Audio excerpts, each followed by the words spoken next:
Welcome to GigaBrain, brought to you by Swell Labs. This is the podcast where we speak to the smartest minds across the DeFi space, exploring the ideas, innovations, and people shaping the future of crypto.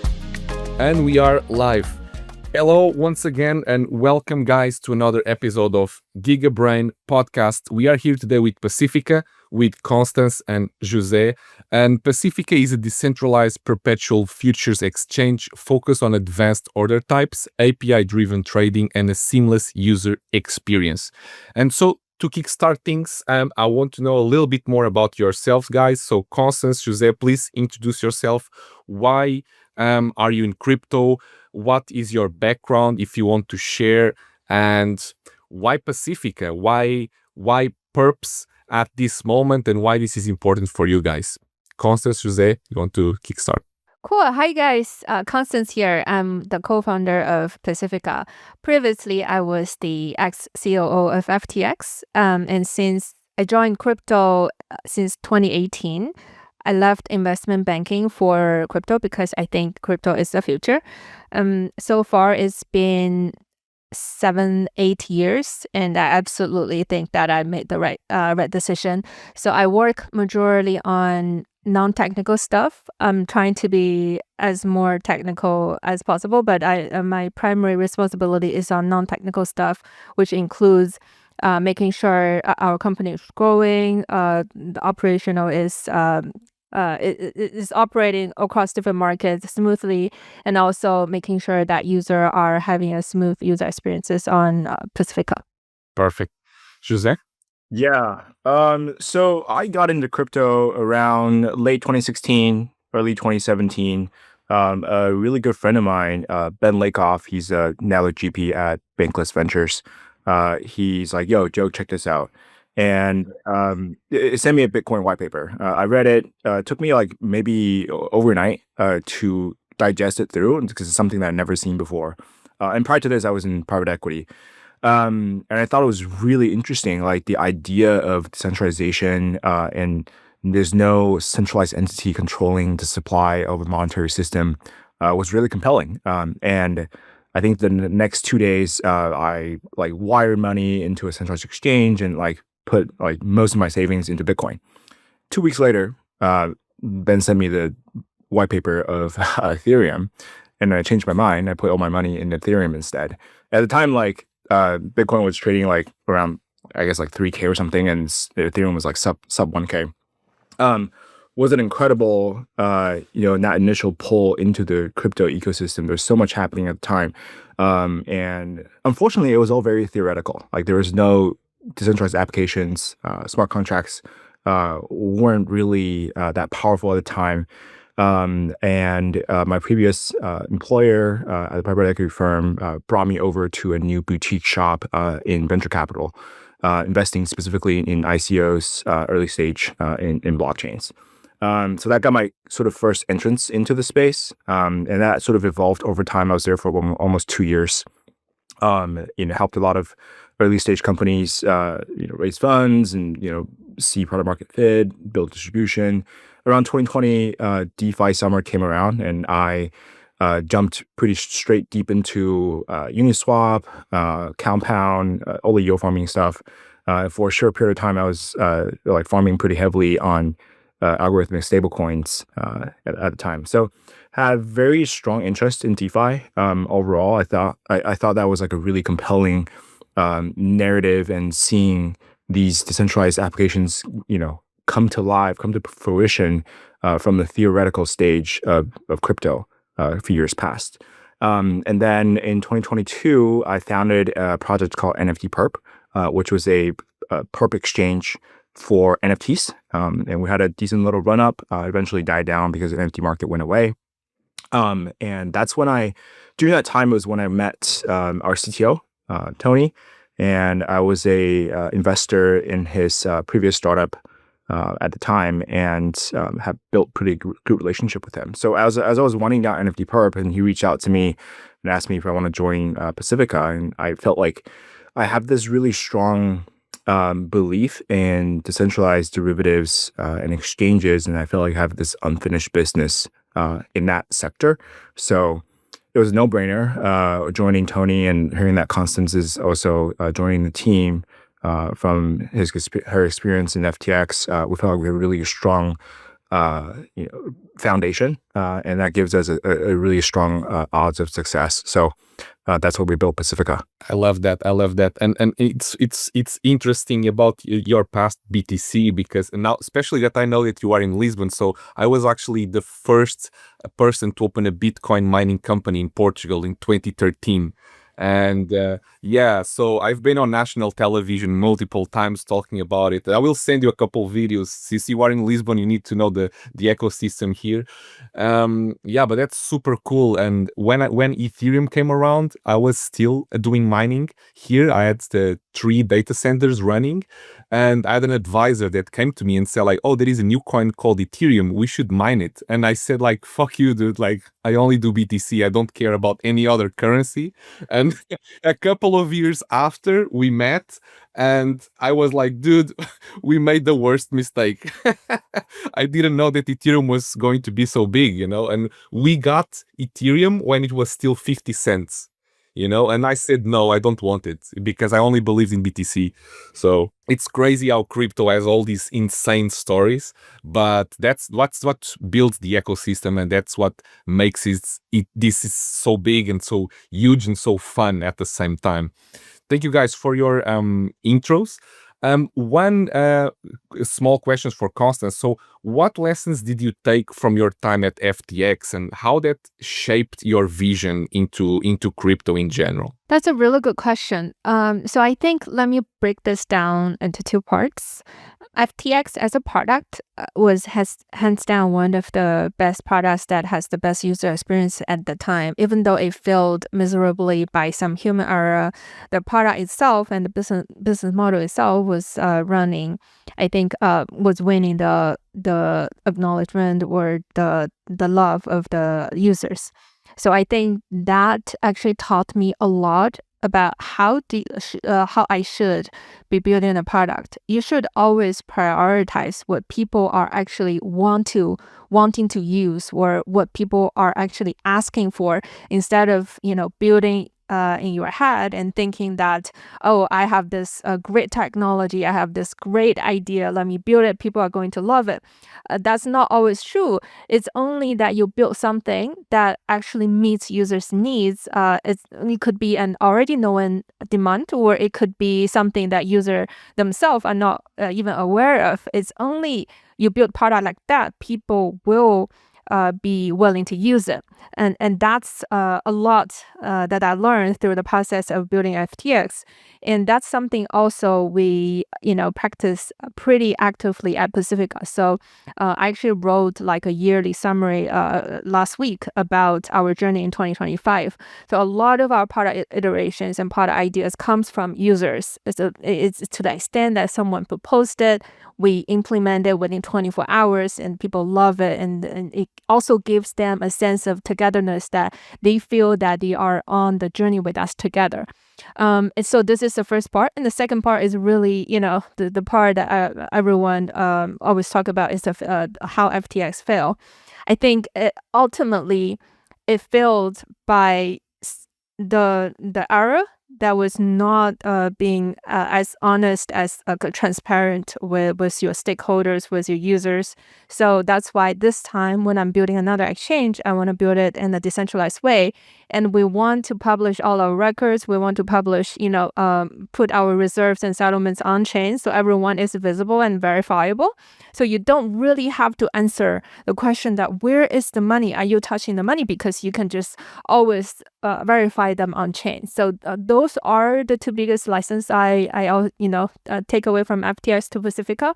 But of course, there are many other lessons. Personally, I think the whole experience of building FTX completely from scratch, going to the high and absolutely crash to the lows, taught me to be a humble person, always being a humble person, because you could have highs and you could have lows, but it's how humble and grounded you are, that would always keep you going, keeps you understand where you are, where you should be, and keep you focused.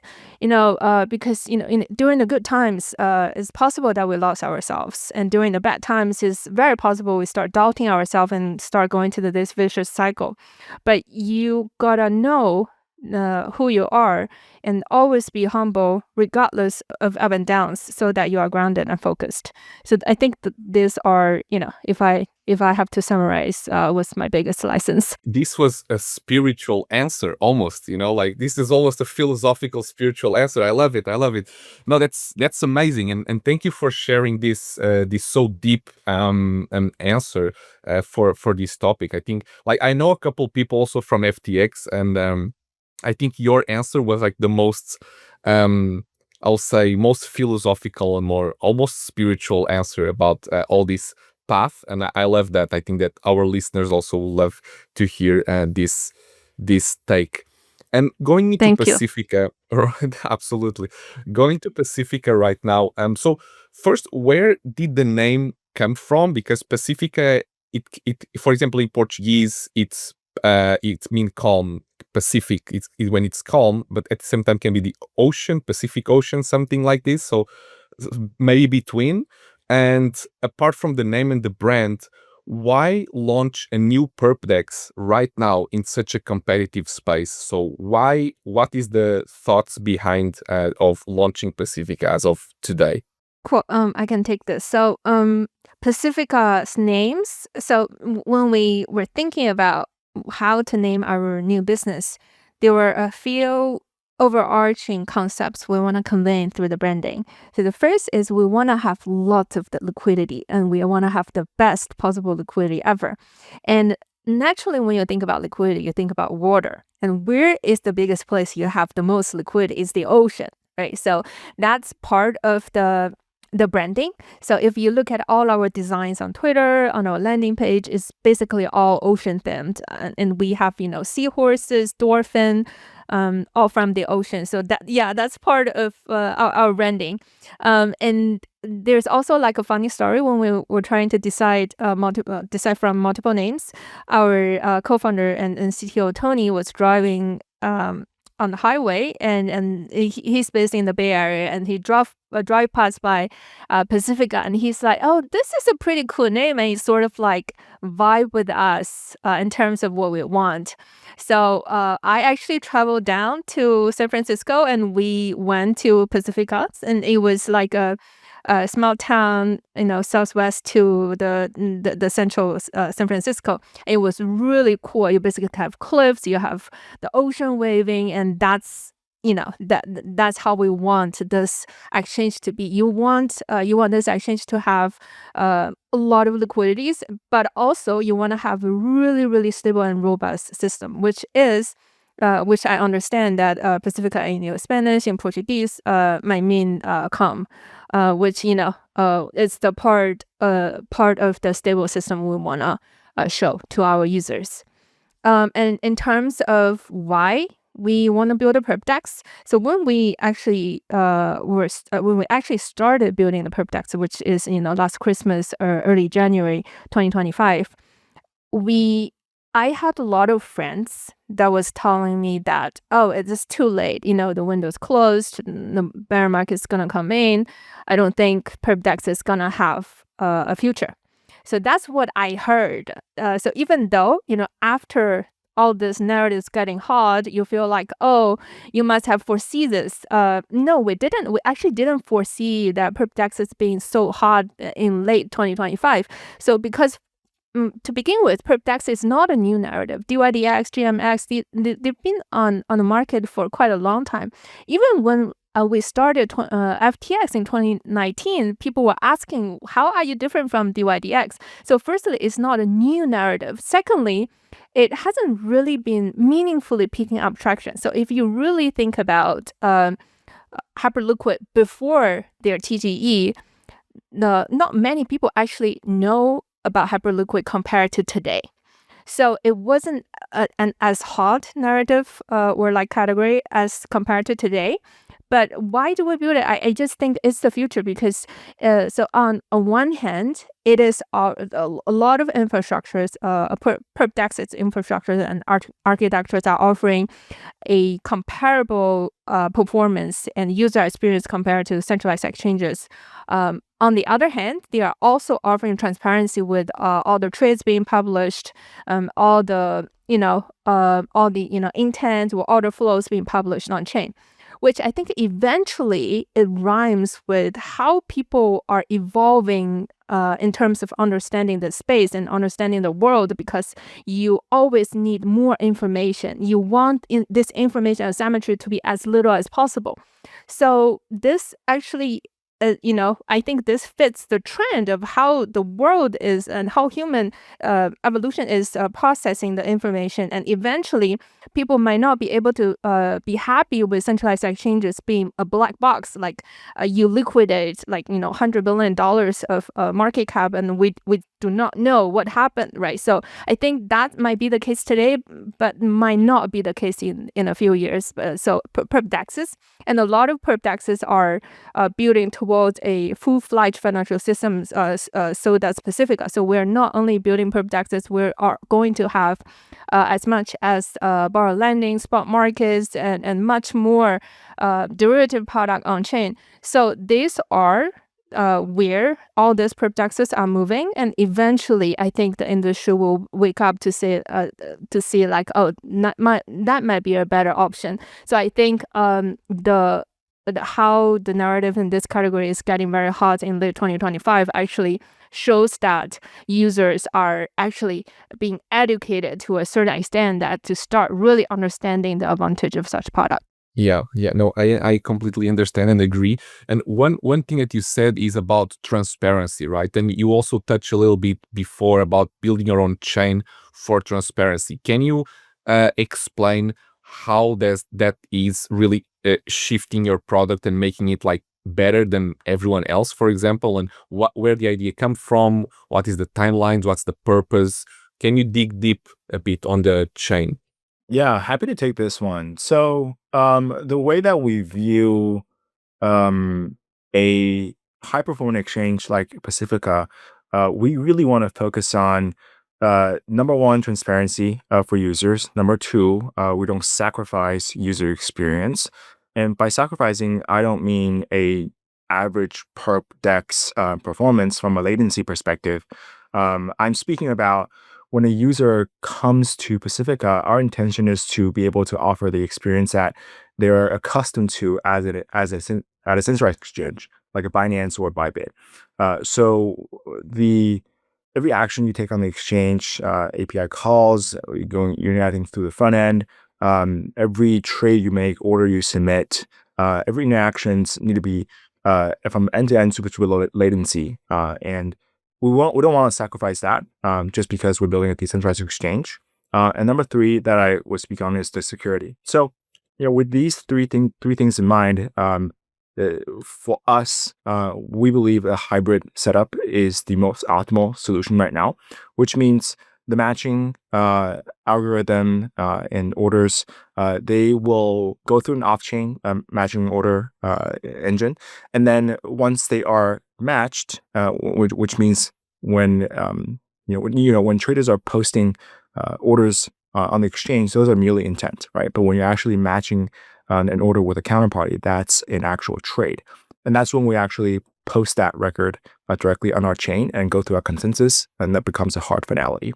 So the process of that initial from intent to matching of a trade, that for us is the critical path that we cannot sacrifice in terms of speed and usability. So with that, we propose a hybrid model where the trades orders are matched off-chain. Once they're matched, they go to the on-chain consensus and finality. So the process of this gives you the best of both worlds, which means the institutional user, API traders, high volume scalpers that really need low latency, high throughput environment, those are still secured.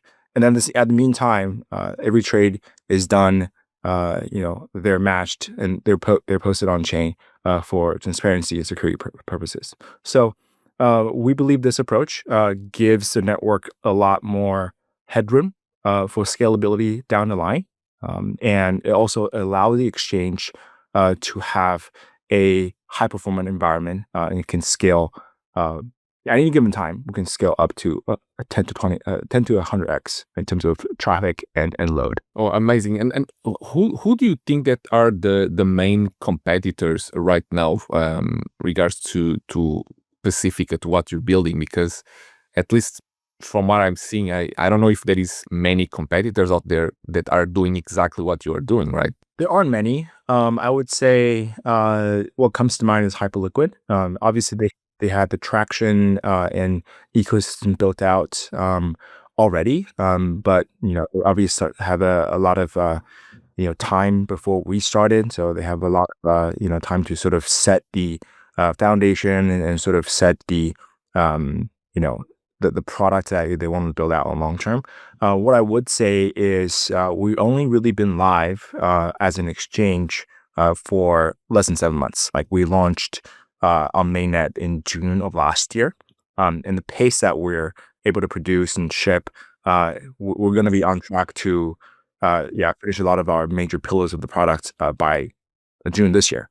So in a year time span. So what we really wanted to showcase is that our ability to iterate fast and listen to our users in terms of features on the exchange, but also be able to push these fundamental upgrades to the protocol itself, where it really meets users' needs, and be able to foster this ecosystem in a fast pace. And by competing with Hyperliquid, that's competing with a giant, right? So how do you see healthy competition there, or how, like, do you have any plans to make it something different or better, or to improve, or how do you see yourselves competing with Hyperliquid? Yeah, I'll let Constance take this one, because we don't necessarily view them as a competitor. Yeah, our philosophy is, and I often like to talk about this during town hall interview, and I have tweeted about this quite a few times, that we do not see anyone as competitor.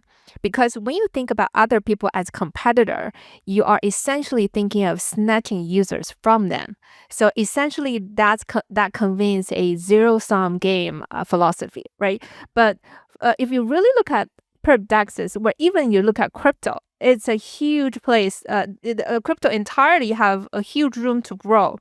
So our goal should be how we grow this category, or how we grow this product collectively together, so there are more and more people using it. Not exactly snatching or fighting for the same users, but getting more and more users to join, to use perp dexes, to use DeFi. So that's our philosophy and our goal. So we are actually in a pretty good relationship with quite a number of other perp dexes founders, and we normally like to talk to each other to exchange ideas, and which in a way of to answer your question, how do we compete with Hyperliquid? I don't think we are gonna be directly competing with them, because each company is gonna walk their own path. So Pacifica is not even 1 year old, and we have a lot more things to build. And along this way, Hyperliquid might build new things. They might do new, explorations that inspires others. So I think we're operating on different timelines, and definitely we would love to take inspirations from them. And we think they are a great team. Not necessarily we think we're going to be head to head competing with them, but try to grow this space together. I got it. No, that's a very good answer, and thank you for sharing that. I think that's really beautiful answer. And you guys are also self-funded, right? So you have no VC backing. Why do you make that decision? I know that's a very Hyperliquid thing to do. Like, for example, when we launched also our Hyperliquid project, Hyperwave, we also only did a community round. We did no VC backing at all. All the Hyperliquid projects are doing no VC backing. I even had, like, in events, VCs come to me and say, like, why you are not taking my money? And I'm like, well, we don't need. The majority founders that are already ex-founders and already have money. So it's a thing in I guess it was a 2025 thing. Then I'm curious about your take on this. Yes, totally. We founded it ourselves because I deeply believe that running an exchange or even a trading platform, you should be a cash flow business. If you are not able to generate a significant and consistent cash flow to support your operations within a given period of time, you either have a not working product or you are building something wrong. So we want to give us this pressure to make sure that firstly, we are building the right thing, i.e. the things that user would actually use. Secondly, we are building everything the fastest as we can because we don't have money to burn. I think this worked out pretty well for us, and we started generating positive cash flow after our closed beta mainnet was live since June 10th. And you become self-sustainable after you generate enough cash flow to cover your own operational cost, which I think should be what is happening for all the cash flow business. Because once you have too much cash to burn, of course, you can play a different game. You can pay for a lot more for marketing, but you will be operating on a total different concept that you have to make sure that all the dollars that you spend is precisely on the thing that is that you most needed. I think it is a very refreshing experience for me because back then my my past experience was always risk fund and run with the money and start generating profits. But this time it's also, I think, to myself, is also a mental pressure I want to give to see that how fast I can achieve the goal that I set, not only for myself but for the company. Yeah, that's absolutely true, and that's, yeah, it's a very refreshing thing when you are able to do that and to build a cash flow positive business in crypto. Not a lot of people are able to say that they can do that. Crypto is just burning VC money and burning money. So it's good that you are focused on the cash flow side of things. And moving in a little bit more of a market and ecosystem questions here. I know that we already touched on Hyperliquid, already touched on the landscape, and a couple more questions here. How do you guys see the RWA tokenization, and do you see RWA perps becoming a real category? I think it has. So if you look at the run that gold has been on this year, which absolutely Mhm. incredible. Silver I think in the past, all-time high every Yes. single day. silver too. Yeah, I think like crypto in a way has been its own little echo chamber. The last, probably 8 years or so, but recently, people are starting to pay attention into traditional finance, equity markets, commodity markets, forex. And I think like the two worlds are starting to collide a little bit. And the projects that are able to get mindshare and distribution liquidity for those assets are starting to see a lot of traction, right? So if you look at Trade.xyz, they have obviously like one of the highest volume and OI in traditional market categories and commodities and equities, and the perp dexes are catching up. So ourselves included, right? We've been listing equities and commodities, in the last like couple of months. So I think it's certainly seeing the traction that we had hoped to see maybe 4 years ago. And maybe Constance can speak more about this, but because they've had experience listing equities back in FTX, because a lot of people were asking for it, but when they listed it, nobody traded it, right? So I think time is definitely shifting a little bit. Absolutely, absolutely. I was actually pretty skeptical throughout the entire year of 2025, just given my past experiences, that everyone was asking FTX to list equity, but no one ended up trading it after we listed. And especially we listed both spot and perp, not only perp. So that part of experience was sticking with me for the longest time until I see the real shift recently in the markets. I think part of the real shift is coming from the Bitcoin price highly correlated to the tech stocks, US tech stocks performance. And you started seeing Bitcoin as more of a tech beta instead of a digital gold. So that's the point that I started changing my mind about. Okay, cool. Maybe nobody would trade it, but at that time, I think that was about 4 or 5 months ago. At that time, there were a lot of venues listing tokenized equities, but there was not really meaningful trading volumes. Then I was constantly watching some venues traded about 5 million over 24 hours. That's not really meaningful, right? So I was observing, and Bitcoin just kept mirroring US tech stock. I was like, let's see what's happening in the macro, and you see Powell goes on stage, say good afternoon, and Bitcoin price just like jump up and down, and that was the point that I realized, okay, cool. We should really look into equities because you have this industry being largely influenced by the traditional financial markets, and the convergence is happening for real. So that's where we really started looking into how we can list it. And in Pacifica, we offer 24-hour trading. We do not think that the market should be closed. And we offer it to all our users with, a decent amount of leverage. So I think that's just how this industry is recognizing and waking up to the global liquidity, which is also a sign that Bitcoin is no longer an asset that the large global market think it's a scam, but it's more and more being accepted into the the mainstream game of the TradFi market. Yeah, 100%.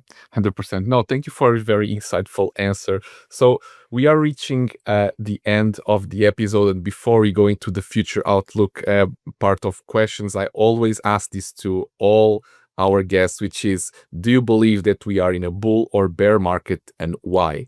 Especially because you guys are deep in the market. I'm very curious about your answer. So Constance, Jose, what is your hot takes? Jose, do you want to go first? Yeah. I think we're like in a pretty pivotal point. Like we just traded under the yearly volume weighted average price, and that's usually a pretty good indicator overall of where the market is in terms of sentiment. So from a technical perspective, we're in a bear market, like the starting of it. Um, but you never know. Like if we reclaim that level and go back up, then it's just a little fake out. From a technical perspective, it's pointing towards start of the bear market. From what I've seen in terms of retail and users, project teams, it still feels pretty hot. Maybe not as hot as January last year when Trump launched a token, but certainly is still at a pretty decent pace in terms of activity on chain, in terms of activity on these different exchanges. What I will say is exchanges, as a business, like they've put away the incentives and points farming and all that aside. Like it's meant to be a bull market and bear market agnostic business, right? Either way, you should be able to survive and generate cash flow. And so I don't necessarily pay too much attention in terms of our product development and how we think about shipping and building with the environment. I think that's like a lot more adjacent to how we think about growth strategies and how we think about distribution. Yeah, that's kind of my take. That's a great take. Constance, before you go ahead, normally what I've been seeing is the 4-year cycle are gone, right? Is gone. So right now is a political cycle. Is every time that Trump or Elon post something on Twitter, the market moves, right? So it's a completely different type of market. It's a more macro environment. That's the way that I see it. But Constance, what do you think? What's your take? Yes, absolutely. I actually tweeted about this literally last month. I agree. The 4-year cycle is gone, because why it was 4 years, because it was benchmarked with the Bitcoin halving, which is every 4 years. But now I think the fundamentals have significantly changed, which I touched a little bit in a previous question. But now you are seeing Bitcoin being largely influenced by the global liquidity, not only on the US market, but also in the global liquidity markets. One of the major TradFi events that is happening is Japan hiking their rates, and actually today all of the Japan's bond yield just reached to the all-time high not all-time high, just reached to a new high for the past 10 years. So I think it is a different time now when we really think about it. And when in this case, when we are saying like whether we're in a bull markets or bear markets, we really, really have to look at where the global liquidity is going. Whether the U.S. market will do a very aggressive rate cut, whether the very aggressive quantitative easing is coming, that new capital is going to be injected into the financial market that will be coming to the Bitcoin pool, not only maybe spot BTF or big BTC or ETF BTC. And on top of that, we all the geopolitical tension has largely affected how Bitcoin performed in the past year. So I think there are a lot of factors, but if you really look at all the upcoming macro policies, I do think that there will be, even though there will be a lot of volatilities in 2026, but there will be much more capitals that is coming to the financial markets that will very, very likely to result in crypto bull markets. Which and also you start seeing the AI capital expenditure on AI is increasing, which is pushing up the U.S. stock markets. Which on the other hand is we have observed correlation to the Bitcoin price. So I think there are multiple micro signals that is telling us that this is absolutely not a bear market. Perfect answer. Love that. And yeah, so to finalize and to look a little bit on the future outlook of Pacifica, I would love for you guys to share with our audience here what is your next months look like, especially Q1, Q2 in 2026. What are you guys planning to launch with the closed beta live? When will Pacifica fully launch publicly? And also, are you concerned about farmers, and how are you converting the point farmers into committed long-term users in the next few months? And in general, if you can share any alpha, please feel free to share in this last segment. Cool. So if people want a more fuller picture to read about our milestones, our roadmaps, and our plans for 2026, people can always go to our doc site, the Pacifica documents, and we have a write-up about our roadmap in 2026 and our long-term vision. Just for the sake of the listeners, we have quite a number of major milestones to hit for 2026, which are we want to build multi-collateral unified account, which means you can use other crypto assets, BTC, Ethereum, Solana as your collateral to trade on Pacifica with a unified account. And we want to build our borrow lending so you can lend out your idle assets, or if you need more assets, you can just borrow directly from on Pacifica, which can comes very handy when you need a quick top up on your collateral, on your margin. And then we are also, like what Jose shared just now, we are also on track of launching our layer 1, and our layer 1 actually essentially serves as the underlying infrastructure for our ecosystem. And when we build out this ecosystem, we want to build together with our other builders to have a more holistic financial system together around Pacifica. So these are a few. There are much more. So if you are interested, you can always go to our document site and read about the roadmaps. And in terms of your second question about how to convert farmers into long-term users, I think eventually, which is something that we actually realized and acknowledged internally over and over again, that when you have this accelerated growth coming from a points program, coming from farmers coming to a platform, that doesn't mean you have already found your product market fit. That just means you have enough incentive to attract people. What is true product market fit is to have a product that people are willing to use and pay for it, even though there are no incentives, and that's our goal. And that's the only fundamental way to convert the farmers into real users, because otherwise, people can always farm different platforms, and there are so many options out there.